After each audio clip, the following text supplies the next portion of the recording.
예수님을 따르던 사람들은 십자가 사건을 보고 큰 충격과 슬픔에 빠져 있었습니다. 그러나 예상치 못한 일이 일어났죠. 예수님의 무덤은 비어 있었고 천사들은 여인들에게 그가 살아나셨다는 소식을 전해 주었습니다.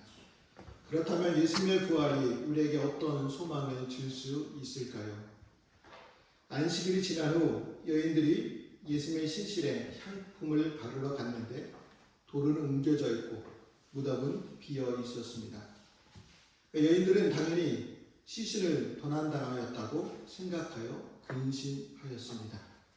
하지만 빈 무덤이 아니고는 희망이 없습니다. 빈 무덤은 슬픔과 전망을 주지만 동시에 새로운 가능성을 보여줍니다. 죽음이 단지 죽음으로 끝나지 않고 새로운 시작을 가능하게 하는 사건으로 이어졌기 때문입니다. 빈 무덤은 예수님이 몸으로의 부활이 입증하는 가장 중요한 증거 가운데 하나입니다. 부활은 십자가의 죽음이 한 의인의 억울한 죽음이나 실패한 혁명가의 죽음이 아니라 온 세상을 구원에 가져오고 이 땅에 하나님의 나라를 임하게 하는 구속 사건입니다. 그래서 예수님께서 죽은 자 가운데서 부활하신 사건은 기독교 역사의 핵심입니다. 그 부활의 근거로 무엇이 세워졌습니까? 교회가 세워졌습니다. 부활이 없었다면 오늘날의 기독교는 존재하지 않았습니다. 기독교가 다른 종교와 다른 점이 있는데 신이 인간이 되었다는 점입니다. 신이 인간을 위해 죽고 권능과 영광 가운데 자기 교회를 영원히 다스리기 위해 부활하셨습니다. 그로 인해 부활신앙은 세상에서 주눅들지 않고 복음의 능력을 자랑하며 담대하고 거룩하게 살아갈 수 있게 하는 원동력이 됩니다. 여인들이 당황하고 있을 때 천사들이 나타나 왜 살아있는 자를 죽은 자 가운데서 찾느냐고 물었습니다. 5절 말씀을 보시면 여자들이 두려워 얼굴에 땅이 대니 두 사람이 이르되 어찌하여 살아있는 자를 죽은 자 가운데서 찾느냐라고 말씀합니다. 예수님께서 약속하신 대로 죽은 자 가운데서 살아나셨다는 소식입니다. 그런데 왜 살아있는 자를 죽은 자 가운데서 찾느냐라는 말은 질책 섞인 질문입니다. 우리는 이 질문을 통해 우리의 믿음의 현주소를 점검해 보아야 합니다. 아무리 우리의 믿음이 예수님을 향해 있고 그 사랑이 남다르라 하더라도 우리에게 사신 예수님에게 대한 확신이 없다면 그것은 믿음으로서 가치가 있다고 말하기 어렵습니다. 아무리 교회에 열심히 다니고 희생적인 봉사를 하더라도 만일 사신 예수님에 대한 분명한 믿음과 확신이 없다면 믿음으로 인정받을 수 없습니다. 도리어 부활에 대한 믿음이 없는 것을 책망을 드릴 수밖에 없습니다. 오늘날 여전히 예수님의 생애와 죽음까지는 믿으면서 부활을 신화로 들리는 사람들이 많습니다. 여러분은 어떻습니까? 예수님의 부활을 신화적인 이야기로 들리십니까? 아니면 예수님의 부활을 믿고 소망 가운데 살아가고 있습니까? 사실 예수님을 죽은 자 가운데서 찾는 것은 시대를 막론하고 책망을 받게 됩니다. 하나님께서 가장 싫어하시는 것은 부활을 믿지 못하는 불신앙입니다. 모든 믿음과 사랑과 헌신을 무효로 만드는 것이 바로 부활을 믿지 못하는 불신앙 때문입니다. 도마와 같이 부활에 관해 믿지 못해서 책망을 듣는 사람이 아닌 부활을 믿음으로써 칭찬 듣는 사람들이 되시기를 축복합니다. 여인들의 근심과 슬픔은 오래지 않아 두려움과 놀라움이 감격으로 변했습니다. 주님의 천사가 예수님의 부활 소식을 전해 주었기 때문입니다. 십자가 이전에 예수님은 자신의 임박한 죽음과 부활을 예고하심으로 제자들을 준비시키셨습니다. 주님의 말씀을 기억해낼 수 없다면 부활은 믿기 힘든 사건입니다. 기억하기에 믿을 수 있었고 전할 수 있었습니다. 확실한 증거가 없는 것이 문제가 아니고 들은 말씀을 믿지 않는 것이 더 큰 문제입니다.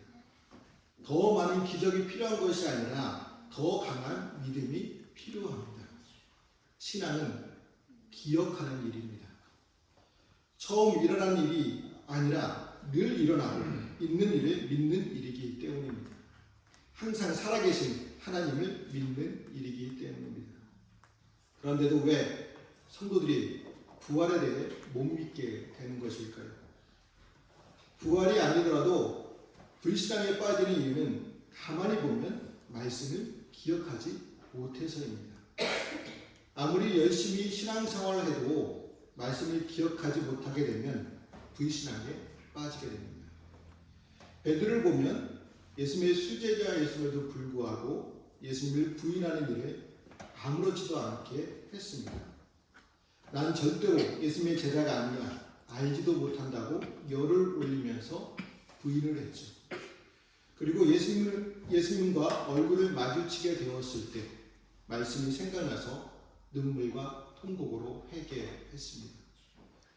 여러분, 왜 우리가 고난을 당합니까?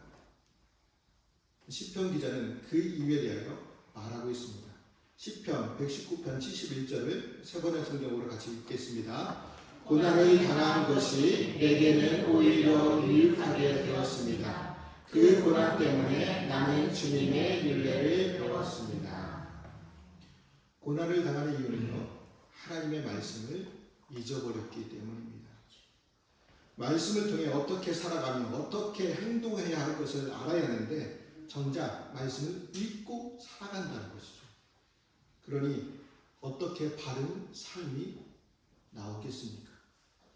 고난을 당하고 나면 무가치하게 보이던 말씀이 생생하게 살아있는 말씀으로 다가옵니다.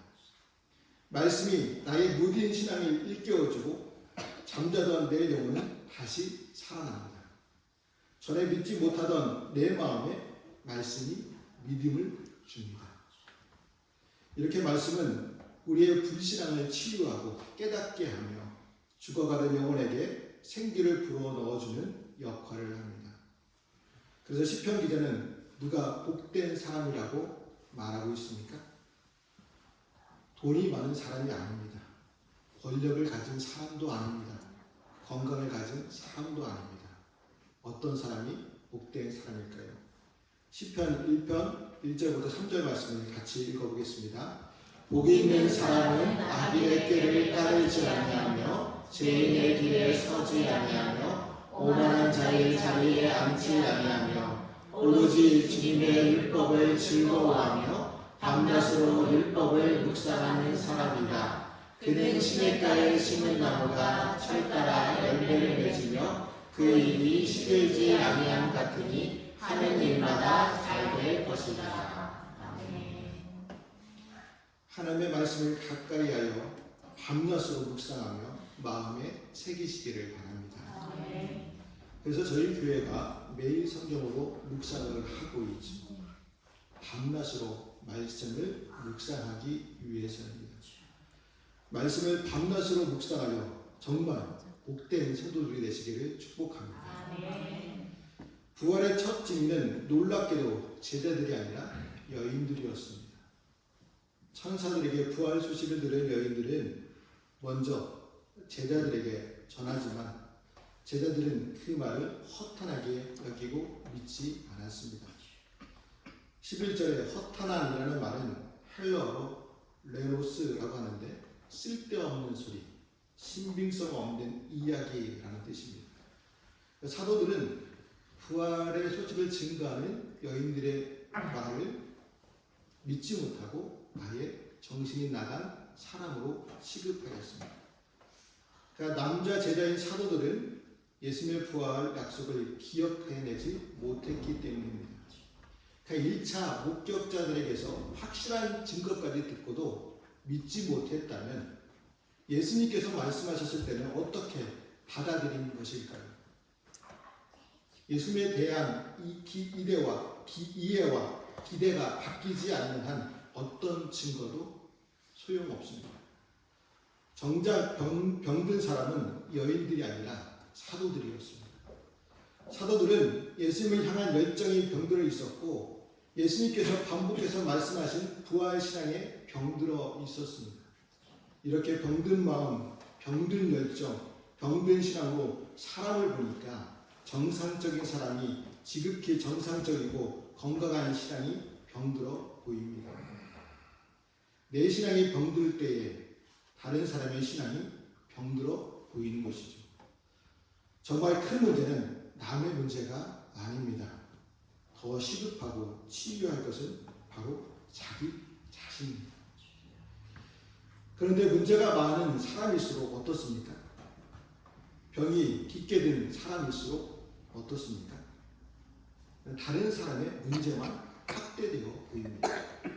몸의 질병과는 달리 마음의 질병, 인격의 질병, 신앙의 질병은 항상 다른 사람의 문제만 확대되어 크게 보이기 때문입니다.